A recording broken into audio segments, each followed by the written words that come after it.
Especially this is a warning for all the sadhus, understand.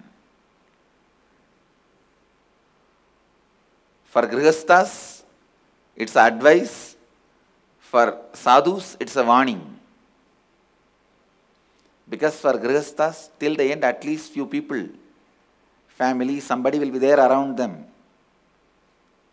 But for sadhus, it is only your ability to rest in pure consciousness which you build when your body and mind is under your control. That is the only security for your life.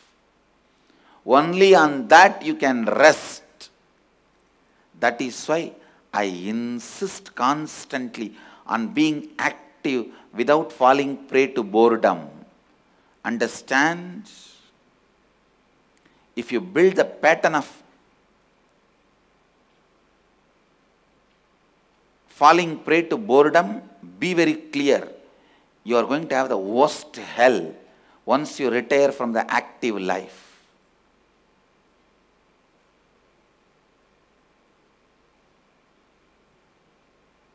After retiring from the active life, life will be hell. If you have not built that space of ability to sit unclutched.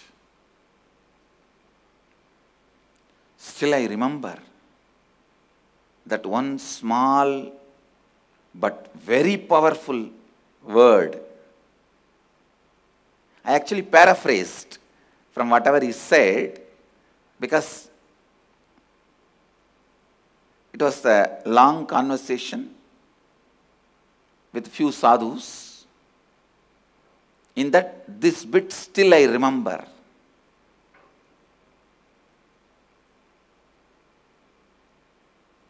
Living your whole life as a sadhu and then end depressed, frustrated, angry, irritated, agitated, that is the worst thing.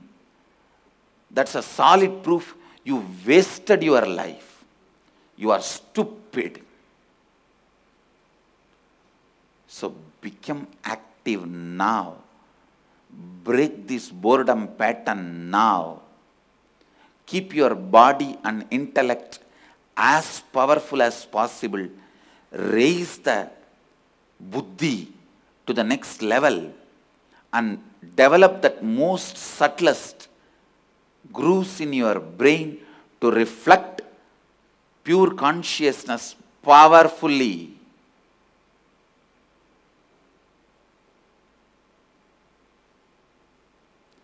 That is the only safe haven for you. I have seen hundreds and hundreds of stupid intellectuals, pandits, stuck in few words here and there they read, few techniques here and there they tried,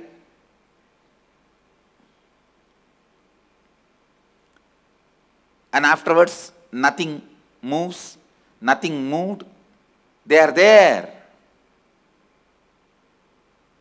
Only those people are addressed by this verse, 9th verse of the Upanishads. Andandama pravishanti ye avidyamupasade tato bhuya jivate tamaha yavu vidyayam rataha.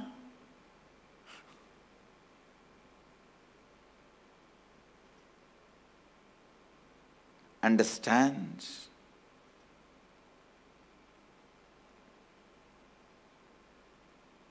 The most powerful,